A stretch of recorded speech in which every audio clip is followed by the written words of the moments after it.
Mon job maintenant, ça va être de vous montrer un petit peu toutes les balises importantes du HTML et on va commencer par toutes les balises qui concernent le texte.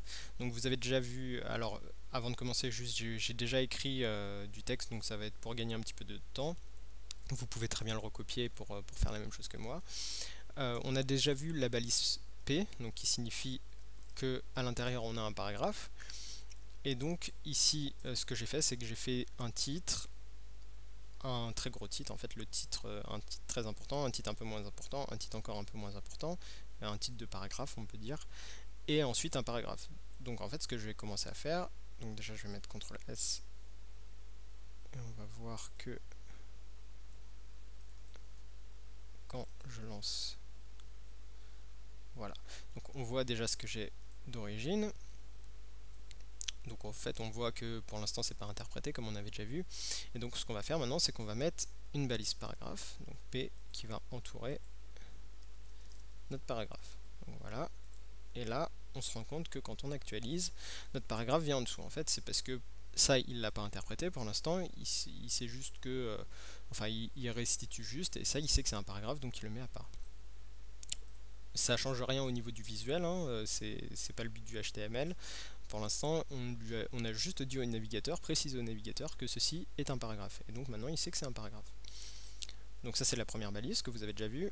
Une autre balise très très importante qui va être la balise de titre. Donc pour cela, on va faire H1. On va entourer des balises H1 et /H1. C'était bon. Donc ici, en fait, ce qu'on est en train de dire, c'est ceci est un titre de première importance. Donc c'est à retenir. Donc c'est le titre le plus important vu que c'est un titre de première importance. On fait CTRL S et on voit qu'il nous l'affiche en très gros et en très gras. Alors l'affichage que vous voyez, il ne faut pas le considérer comme un affichage que vous allez utiliser. En fait, c'est un affichage par défaut. Vous pouvez le conserver, mais en fait, il ne faut pas du tout réfléchir aux balises que vous allez mettre en fonction du visuel que va donner votre HTML. C'est vraiment une balise par défaut. Ensuite, en CSS, on va styliser. Là, ce qu'on a dit uniquement, c'est une balise de première importance. C'est un titre de première importance. Si on fait H2 ici, ce qu'on dit, c'est que c'est un titre de seconde importance. Et donc, il va nous le mettre en plus petit et en gras aussi, mais c'est aussi une valeur par défaut. Vous pourriez très bien avoir un titre de seconde importance qui au final sera plus gros qu'un titre de première importance, peu importe. Ce qu'il faut comprendre, c'est juste qu'au moment où vous allez créer votre site web, il faudra réfléchir au titre de première importance, au titre de seconde importance, et ça c'est quelque chose que vous allez dire en fait au navigateur. C'est pas au niveau du visuel, ce sera ensuite en CSS. Vous pouvez pas par exemple avoir un site qui n'a pas de H1. C'est pas possible. Vous pouvez pas avoir un site qui commence par H2. En réalité, si un site commence par un H2, c'est que le H2 est en fait un H1. Donc c'est-à-dire que c'est un titre de première importance. Voilà, donc vous pouvez continuer ainsi, hein, en fonction du nombre d'importance de titres que vous allez avoir. Ici, on a un H3, /H3, donc pour nous dire que c'est un titre de troisième importance, etc. Donc vous avez bien compris. Et là, pareil, on aura un titre de troisième importance qui est notre titre de paragraphe en fait. Donc il faudra faire en fonction de tout notre site en fait. Donc ensuite dans le paragraphe, on voit qu'on a un problème, c'est que ici tout se met à la suite l'un de l'autre. Ici pourtant j'ai sauté une ligne, mais il ne l'interprète pas, je lui ai pas dit de sauter une ligne. Alors ne vous dites pas qu'il va falloir mettre encore une balise P à chaque fois à l'intérieur, c'est pas du tout ça. On a une balise exprès pour, la balise BR. Donc qui saute une ligne en fait simplement. Quand on fait CTRL S, on voit qu'on a sauté notre ligne.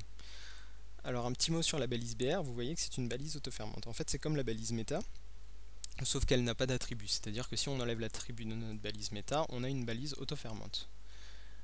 Ce qu'on peut donc ici, pour faire simple, j'ai mis le slash, à savoir que en HTML5 vous n'êtes pas obligé de mettre le slash sur les balises autofermantes. Donc faire quelque chose comme ça, BR est totalement juste en fait. Donc ça c'est du HTML5, mais pour tous les autres HTML, vous avez besoin de mettre le slash pour dire que c'est auto-fermant. Donc moi je garde le slash parce que j'ai l'habitude et puis parce que je trouve que c'est clair, mais si vous préférez ne pas mettre le slash pour toutes les balises auto-fermantes, c'est comme vous voulez, les deux sont valides, il n'y a pas de problème.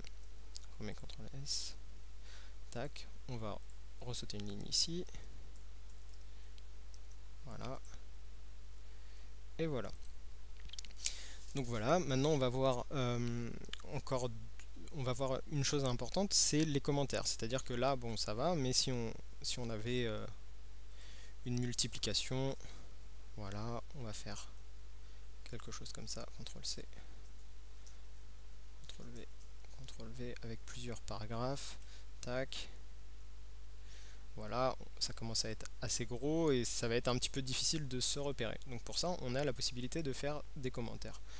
Donc on voit qu'on a par exemple deux articles, je sais pas, avec un titre un peu moins important, etc. Donc on va dire par exemple que ce sont deux articles et il y en a un qui a plusieurs paragraphes. Donc pour ça, on va mettre un commentaire qui va nous dire que ceci est mon premier article et ceci est mon deuxième article. Alors, on va pas mettre mon...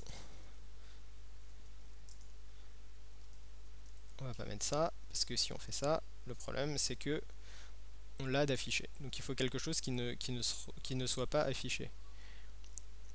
Donc pour ça, ce qu'on va faire, c'est qu'on va mettre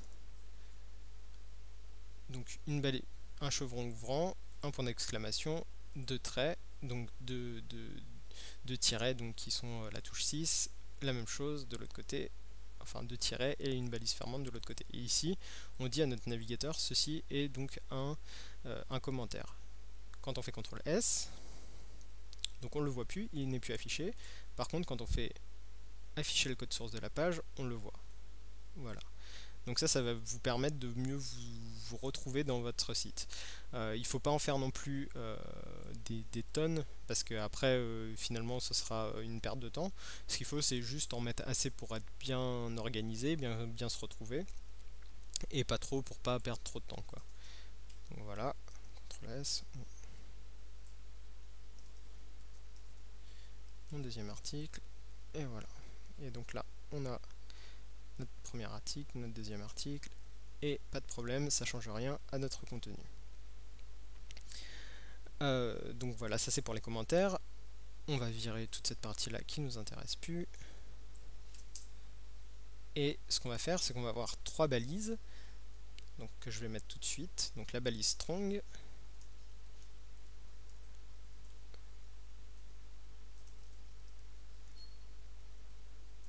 slash strong pour dire que c'est la fin.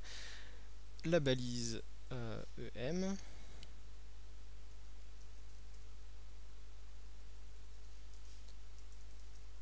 slash EM, et la balise marque. Tac, slash marque. Donc la première balise, donc on va voir tout de suite ce que ça rend déjà, ça sera mieux. Donc la première balise, la balise strong, qui est ici, qui a entouré notre important, on voit que ça met en gras. Alors en réalité ça met pas en gras, toujours la même chose, hein, c'est du HTML, donc en fait on précise uniquement au navigateur que cette partie-là est une partie importante en fait. C'est pas un titre, ça fait partie du paragraphe, mais c'est une partie du paragraphe qui est importante. Et donc le navigateur le prend en compte, cette partie-là est importante. Par défaut, il nous met comme valeur que c'est en gras, mais on peut très bien le changer ensuite en CSS. EM, pareil, par défaut ça va nous mettre donc en italique, mais on dit juste que c'est une partie particulière de notre paragraphe. Donc voilà, un élément particulier de notre paragraphe. Alors ça peut être par exemple, je sais pas, le titre d'un auteur, etc. C'est juste que vous utiliserez EM par exemple pour tous les titres d'auteur, et donc le navigateur comprendra que c'est une partie particulière de mon paragraphe que je styliserai ensuite en CSS, que je pourrais mettre en rouge par exemple si j'ai envie, bref, comme je veux. Voilà. Ensuite, la balise marque, donc on voit qu'elle nous souligne, qu'elle nous surligne notre texte. Et donc, qu'est-ce que ça veut dire? Ça veut dire simplement que c'est une partie de notre paragraphe qui est mise en avant pour le visiteur. Donc voilà. Donc ça c'est les trois balises qui vous seront aussi assez utiles et qu'on stylisera par la suite. Donc on se retrouve dans la prochaine vidéo. À bientôt.